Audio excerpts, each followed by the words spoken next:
Welcome to the Three Martini Lunch. Grab a stool next to Greg Columbus of Radio America and Jim Garrity of National Review.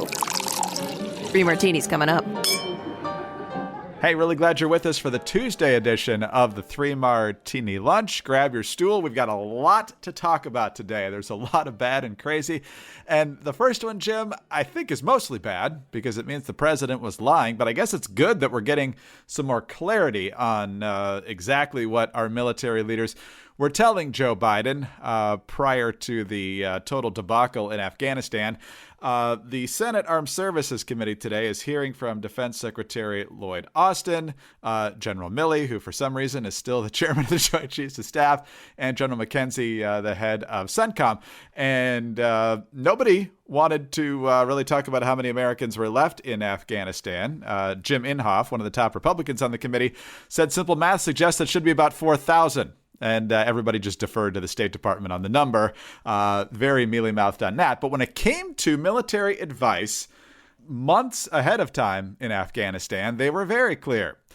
You might remember that back in August, in his interview with George Stephanopoulos, President Biden said nobody told him to keep 2,500 troops in Afghanistan. There was not a big push for that. Here's how he put it. But your top military advisors warned against withdrawing on this timeline. They wanted you to keep about 2,500 troops. No, they didn't. It was split. That wasn't true. That wasn't true. They didn't tell you that they wanted troops to stay? No, not in terms of whether we were going to get out in a time frame, all troops. They didn't argue against that. So no one told your military advisors did not tell you, no, we should just keep 2,500 troops. It's been a stable situation for the last several years. We can do that. We can continue to do that. No one said that to me that I can recall. But today, the generals had a very different analysis. They weren't really upset with Biden, but they wanted to make it clear that they did argue for keeping 2,500 troops there, and perhaps in some cases a little bit more. Starting with General McKenzie and then General Milley. But I will give you my honest opinion, and my honest opinion and view shaped my recommendation. I recommended that we maintain 2,500 troops in Afghanistan. And I also recommended earlier in the fall of 2020 that we maintain 4,500 at that time. Those are my personal views. I also have a view that the withdrawal of those forces would lead inevitably to the collapse of the Afghan military forces and eventually the Afghan government. Yes, I understand that. And General Milley, I assume you agree with that in terms of the recommendation of 2,500? What I said in my opening statement and the memoranda that I wrote back in the fall of 2020 remained consistent, and I do agree with that. So, Jim, once again, we've caught Joe Biden in a lie. This is the Joe Biden who said in the first debate last year that he never lies to the American people, although he did say in the interview he can't remember anyone giving him that advice. So that might be his out, which could be even more concerning. But nonetheless, what do you make of the generals trying to at least cover their own backsides today, but possibly point out that they told Joe Biden not to do what he ended up doing? Let's just say, Greg, you kind of beat me to the punchline in that the only explanation in which Joe Biden did not lie in that interview with George Stephanopoulos is that President Mr. Magoo just doesn't have the memory he used to, and he just doesn't remember what he gets told in his briefings. And that's really bad, too. That strikes me as a sort of thing where it would be time to start the cabinet to start discussing the 25th Amendment. If the president can't remember what he's advised, he can't remember what he's told, he can't remember all this kind of stuff. Separately, look, you want to talk about the impeachment over the Ukrainian phone call. I think if all of your military advisors say, Mr. President, you should not do this, you should keep at least 2,500 troops there. We need to keep our military people there at least until they get all of our people out. And the president says no, and it blows up in his face and Americans die, hell yeah, that's something worth removing a president over. Hell yeah, that's something worth accountability. So Biden has the insurance policy of a Democratic Senate, a Democratic House, and I guess some people might say Vice President Kamala Harris is a de facto insurance policy that lots of Americans would not necessarily be enthusiastic about that. But this is disgraceful. This is a situation that basically played out exactly as we more or less expected. If you take out all the troops before you take out all the civilians, then your civilians are stuck. Then you no longer have the ability to influence what's going on the ground. Also, just further indications from the testimony here, Biden played it really, really hedged on what he was told in the intelligence briefings and when the Taliban would take over, how long the Afghan army could hold out, how long the Afghan government could hold together. And he kept saying it was inconclusive. It was inconclusive. Well, it certainly doesn't sound inconclusive from various statements from our generals and things like that. And so fair to wonder, heading into this hearing, there was a question of, did Austin and Milley and these guys, did they communicate the concerns of the people on the ground? And, Biden insisted both throughout all this thing that everyone up and down the chain of command was in agreement with his decision-making, which was not the case at all. So the next great question will be questions to this about Biden. And the question will be, does Biden say, no, they're lying? Or does he just stick behind his, I can't remember what anybody was telling. I can't remember what the generals advised me on this life or death decision. Yeah, not comforting, not convincing in any way, shape, or form. And Tom Cotton asked General Milley why he hasn't resigned yet. And Milley basically said, unless it's illegal, I'm going to follow through on whatever the order is. So there's no protesting in principle. That would be an act of political defiance. And you can never do that as long as the horrible, horrible order is legal. Yeah, I guess if you do that, Greg, it means that Bob Woodward and Bob Costa don't interview as much. Or whoever his source was saying that Milley was handling this so heroically. The unidentified source that knew exactly what Milley was thinking from minute to minute. Whoever that was. All right, well, let's clear our heads a little bit here between Biden not knowing what happened or lying about it, which is, the odds are pretty much equal in either camp there. And the general's obviously spinning a bit as well. We need to clear our heads. But wouldn't it be great if there were a pocket-sized guide that helped you sleep and focus and just, act and feel better? Well, there is. And if you have 10 minutes, Headspace can make a really big difference in your life. Headspace is your daily dose of mindfulness in the form of guided meditations in an easy-to-use app. Headspace is one of the only meditation apps advancing the field of mindfulness and meditation through clinically validated research. So whatever the situation, Headspace really can help you feel better. Overwhelmed? Headspace has a 3-minute SOS meditation for you. Need some help falling asleep? Headspace has wind-down sessions that their members swear by. And for parents, Headspace even has morning meditations you can do with your kids. Headspace's approach to mindfulness can reduce stress, improve sleep, boost focus, and increase your overall sense of well-being. It's been a really long couple of years here, and it's been wearing on a lot of people here. And as I've mentioned before, our chief of operations says that several different hosts and other personnel at Radio America have used the Headspace app. And again, it's just short meditations. And he says it's made a big difference in their focus and their ability to sleep and so forth. And they all rave about Headspace. Headspace is backed by 25 published studies on its benefits, 600,000 five-star reviews, and more than 60 million downloads. You deserve to feel happier, and Headspace is meditation made simple. Go to headspace.com/martini. That's headspace.com/martini for a free 1-month trial with access to Headspace's full library of meditations for every situation. It's the best deal that Headspace is offering right now, so head to headspace.com/martini today. All right, Jim, last month we got rid of New York Governor Andrew Cuomo. Scandal upon scandal, the groping, the harassing, of course, the nursing home deaths, the biggest scandal of all, the family preference with COVID testing, staff on the book deal, threatening to withhold vaccines from people that didn't support Andrew Cuomo. Lots of different scandals going on. So when Kathy Hochul became the governor, some people breathed a sigh of relief. Well, as far as we know, Kathy Hochul's not groping anyone. Other than that, Kathy Hochul is not distinguishing herself very well as it comes to this pandemic in a couple of different ways, just in the last few days, as a matter of fact. First of all, as of right now in the state of New York, you are no longer employed as a healthcare worker if you haven't gotten vaccinated. And as far as I know, there's no natural immunity exception here, which would probably be effective in a couple of cases, or in fact, many cases statewide for people who've been around COVID patients for the last year and a half or more. But no, yesterday, Kathy Hochul saying, you're all done, and she's bringing in the National Guard to fill in for staffing. Here's what she said. And we'll be nation leading with our mandate, which strikes at midnight tonight, when everyone is expected in a hospital in the state of New York or a healthcare facility to have been vaccinated. I will be signing an executive order to give me the emergency powers necessary to address the shortages where they occur. That's going to allow me to deploy the National Guard, who are medically trained, deploy people who've been retired, who may have had a license lapse, bring in people from elsewhere. And if that weren't enough, Jim, she's gotten very evangelistic about this. She was giving comments the other day saying that God wants you to have the vaccine and God wants you to tell everybody else to get the vaccine. Here's how she phrased that. Yes, I know you're vaccinated. You're the smart ones, but you know there's people out there who aren't listening to God and what God wants. You know this. You know who they are. I need you to be my apostles. I need you to go out and talk about it and say, we owe this to each other. We love each other. Jesus taught us to love one another. And how do you show that love?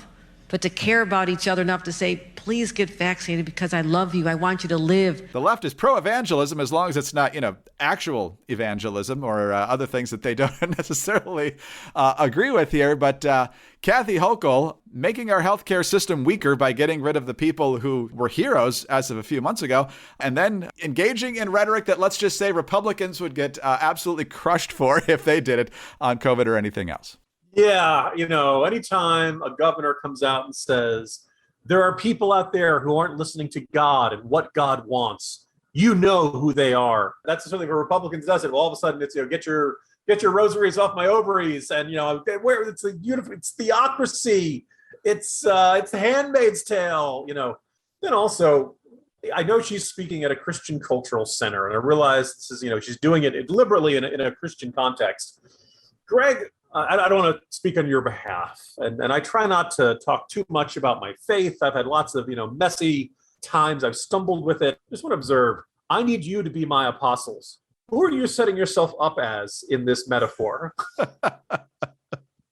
Right? I need you to go out and be God's apostles. I need you to go out and be apostles for the good word. I get that, but my apostles. Whoa. What is this, a multi-level marketing scheme? I guess in some people's eyes it would be characterized as that. But anyway, stepping aside to the issue of, I want everybody to get vaccinated. I don't like this get vaccinated or we'll fire you mentality. And I prefer the approach of a certain, I think it was a hospital chain in Pennsylvania where it was like, look, we want you to get vaccinated. It's really important. You're going to be working with patients. You're going to be working with people who are vulnerable. But if you've had COVID, you can put off your vaccination for up to a year after your last positive test, which struck me as reasonable. Because the first is, if you get vaccinated, you can still get infected, as I think most listeners to this podcast would know by now. You can also spread the virus. The good news is if you're vaccinated, you don't spread the virus as much, but the virus gets into your nose, you're breathing out, you can give it to other people. That's why all the mask mandates are in place for these sorts of things. So the difference between someone who is vaccinated and someone who has had COVID-19 before isn't that big. We don't have a lot of data on how much people who have had COVID-19 before and who have what's often called natural immunity. We don't know. We don't have great data on how much they're exhaling the virus. Either way, the whole point is, we got to get everybody vaccinated is because hospitals are crowded. And hospitals are crowded. They're also short-staffed. A whole bunch of doctors and nurses. Anybody who is thinking about leaving the profession or thinking about retiring, probably in the last 18 months to 2 years has done so. It's just an enormous amount of burnout in the medical community, working exceptionally long hours, extremely high pressure. Look, it takes a toll on people watching people die. But people in our medical profession and also in these nursing homes, they're human beings, and they didn't necessarily sign on or expect an experience like this one. So the first problem is if we had an abundance of doctors and nurses and nursing home workers, and you're like, you know what, anybody who's not vaccinated, you're fired. Okay, I can say, but we don't have that. In fact, we've got a shortage. We've got big shortages in some places. And some nursing homes have said, we're not taking anybody else. We are too short-staffed as a result of this, because apparently, in my eyes, the unvaccinated workers are effectively calling the governor's bluff. You don't want me to work here? Fine. Let's see how well things go. When you lose, in some cases, 10%, in some cases, maybe up to 15%. Obviously, it's going to vary from institution to institution. I want everybody to get vaccinated, but I don't like this methodology. And I think, at least in the short term, it's going to exacerbate the very problem it's supposed to solve. If the problem is these institutions are short-staffed, well, then getting rid of lots of people isn't going to do it. And as much as I'm sure the National Guard is fine, great. Apparently, the plan is they want to push for visas to expedite the immigration of other doctors and stuff and nurses, and that's fine. Except now you're creating a problem of doctors and nurses in Ireland or the Philippines or wherever else you want to import these medical workers from. Or you could just say to the medical workers who are here, "Have you had COVID? Okay, then you're fine." if you haven't had COVID and you don't want to get vaccinated, that's a little grayer area there. Although again, like I don't see, this strikes me as power hungry, and the fact that she's going around giving these, stories about how she's like Jesus really is not doing any good at all. I'm completely pro-vaccinated, and the entire speech at the Christian Cultural Center just wigged me out. Just seemed utterly creepy. Anytime somebody in government says, these are the good people who are obeying God, these are the bad people who are disobeying God. And I just, for the people who think that the vaccines are, mark of the devil or something like that, you're just playing right into their hands by doing that stuff. So I don't miss Cuomo yet, Greg, but I'm closer than I thought I was going to be at this point. Well, if the headlines keep coming on the other Cuomo, we'll at least be talking about the family pretty soon here. I think we've got a second accuser now on Chris Cuomo, but that's a whole different story. Look, we love the National Guard. There's a lot of skills developed in the National Guard. I'm not sure how many of them can do the same things that nurses do, though. And obviously, it's not just nurses. It could be, just employees of the hospital who do a variety of things. But there are certain skill sets that you can't necessarily just plug and chug. So, like you said, with the shortages that are already existing in a lot of places, this is just going to make things a whole lot worse.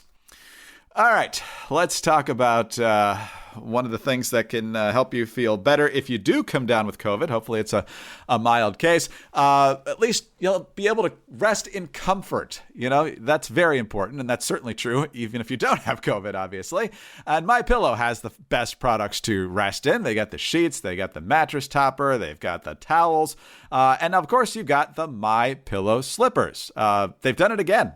They introduced the My Slippers after 2 years of development to ensure they are the highest in quality and comfort. I love wearing my slippers around the house. They're so comfortable. They're so soft on the feet, and it's just even better than walking around with no shoes at all. And the best part is that right now with our promo code Martini, you can get up to 50% off your pair of My Slippers. Now, these My Slippers are durable, and you can wear them all day, indoors, outdoors, wherever you like. They're made from beautiful leather suede. They have cozy faux fur linings and a sole that's good for indoor and outdoor use. They come in moccasin or slip-on style. They're available in a variety of colors, and they come with a 60-day money-back guarantee and a 1-year limited warranty. But you really got to know about their 3-tier cushioning system. Now, the first layer is the MyPillow patented fill. They took the MyPillow patented foam that you know and love in your pillow and created a solid layer to provide incredible comfort. The second layer is the Comfort Memory Foam, which provides that micro comfort and support to wear all day. And the third layer is the patented Impact Gel, which are made from U.S. soybeans, and the Impact Gel is revolutionary in absorbing impact and relieving pressure. Now, for a limited time, MyPillow offering 50% off the new My Slippers. Go to MyPillow.com and click on the Radio Listeners Square. Enter promo code Martini or call 800-874-0104. While you're there, take advantage of the deep discounts on all MyPillow products, including the Giza Dream bed sheets, the MyPillow mattress topper, and the MyPillow towel sets. But you can only save that 50% on the new My Slippers with our promo code Martini. So call 800-874-0104 or visit MyPillow.com today. All right, Jim, staying on the COVID front for our final Martini, the crazy Martini. Joe Biden yesterday on camera getting his third COVID shot. He's an older American, 78, almost 79 years old, so he's getting his booster shot. He's got his third shot now. And so this is the exchange that raised our eyebrows, though, and the eyebrows of quite a few other people. One of the reporters there watching all this happen saying, how many Americans need to be vaccinated for us to get back to normal? Here's what Biden said. I think we get the vast majority, like is going on in some industries and some schools, 97, 98%. I think we're awful close. But I'm not the scientist. I think, but one thing for certain, a quarter of the country can't go unvaccinated, and us not continue to have a problem. A little bit tough to hear there because, the triple vaccinated president was wearing the mask next to the healthcare worker who was vaccinated around the entire press corps and the staff of the White House, who we presume are vaccinated. But nonetheless, 98% is what he says. He thinks that since businesses are mandating it, we'll get close to that. We're not going to get close to that. So, Jim, the goalposts have moved in so many different ways on this. Herd immunity was supposedly, I think, around 60 or 70 at first, and then Fauci pushed it up closer to 80. And now Biden's basically saying everyone with very few exceptions, will get vaccinated. And only then can we get back to normal. Not good. Correct, Greg. And it's my observation. So as of this morning, I go, almost every day I check the CDC site, look how they updated the numbers. If you want to get the toughest measurement, only 64.4% of all Americans have received at least one shot. By the way, I really prefer that measurement because apparently the first shot gives 80% efficacy against the virus. So that first shot does a lot of good. If you're not feeling so sure about the second one, fine, just go out and get that first one. But that's including roughly 50 million American children, those who are 11 and younger, who aren't eligible to get COVID vaccine. So you can't really hold that against the vaccination effort. Last we heard, the Food and Drug Administration is saying midwinter. Maybe I've heard some people talking, maybe Thanksgiving. It's not. It's almost October. It's not that far away. It's not sounding like it's going to get here. But among those who are eligible, things are a lot better. We're already at 75% of every American who's eligible. We're at 77.1% of all U.S. adults and seniors. We're at 93.6% of people who've had at least one shot. So we're actually doing that pretty good. So when you hear, 96, 97, 98%, the president is throwing around. Look, I realize he's speaking off the cuff, and he says, I'm not a scientist, or he's picking numbers out of the head. He has no idea what the right level is. I just decided to check how are we vaccinated against other diseases where everybody seems to get them as kids. Greg, for people who are age 2 or older, right? 92.6% is against polio. Measles, mumps, and rubella is at 90.8%. That's with at least one dose. Hepatitis B, at least 3 doses, 90.6%. And against chickenpox, 90.2%. That's by age 2. I guess you give it, people in their age 3, age 4, you could get it later. But there aren't, Greg, I don't know about you. Have you run into any really vocal anti-vax babies? No. I mean, they're loud, but I don't know if they're necessarily screaming about that. And generally, if their parents, give a kid the vaccine, they could they have anti-vax parents, I suppose. But the point is that people, we think of Americans are vaccinated against measles. Americans are vaccinated against polio. Really high, but I don't know if it's up to 96, 97, 98%. Biden's picking a number out of his head. I think it's very unlikely. Yeah, we don't, the short answer, this is a novel coronavirus. We don't know what the threshold is. But I would point out, if you look at those numbers, those percentages I mentioned earlier, we've got to be knocking on the door once you take those percentages and then you throw the people in who've already had COVID-19 and who presumably have the antibodies. This virus has got to stop having this, or it's got to be on the way to getting endemic, which is where it basically becomes, if not, I say the common cold. The idea that or flu season. Most of the time, in the winter, you hear about John, he's got the flu. Oh, I'm sorry to hear that. You expect the guy to be sick for a couple of days. You don't expect him to be in the hospital. You don't expect him to keel over unless he's got some immunocompromised condition or he's really getting up there in years. That is likely what COVID-19 is going to gradually evolve into, an annoyance, not a life-threatening, society-altering, all-consuming crisis that we are now well into the second year of. So that's a situation. Go out and get your shots. Let's get those numbers percentages a little higher, and just don't listen to Biden when he's speaking off the cuff. Some might say don't listen to Biden at all, particularly when he's talking to George Stephanopoulos. Excellent point. I can confirm, I just want to clarify my comment on kids and vaccines. I know a lot of little kids are pretty anti-vax as the needle is coming towards them. Fair point, yes. But it's amazing how many will still go through with it if they're promised a donut afterwards. Yeah, or a lollipop, or yeah. So there are ways to win them over. Anyway, Jim, excellent point about Biden on so many levels today.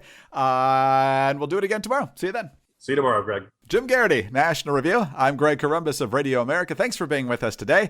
Do subscribe to the 3 Martini Lunch if you don't already. Also, tell your friends about us. We'd love to have them join us as well. Thank you, as always, for your 5-star ratings and your very kind reviews. Get us on those home devices. All you have to say is play 3 Martini Lunch podcast. Follow us on Twitter. He's at Jim Garrity. I'm at Dateline_DC. Have a great Tuesday, and please join us again. Have a great Tuesday, and please join us again on Wednesday for the next 3 Martini Lunch. There's so much going on in the news, but don't worry, because we are here to talk about all the things news. New information is coming out on the COVID booster shot. Video footage has leaked with migrants flooding the border at Del Rio, Texas. And the Democrats have proposed a bill to raise the debt ceiling as if our government doesn't already spend enough. Hey, it's the Chicks from the Chicks on the Right podcast. Download and subscribe to our daily podcast to hear us pick apart and pick on the news of the day. Politics to pop culture. Nobody's safe, but it's all fun. Subscribe on iTunes or wherever you get your podcasts.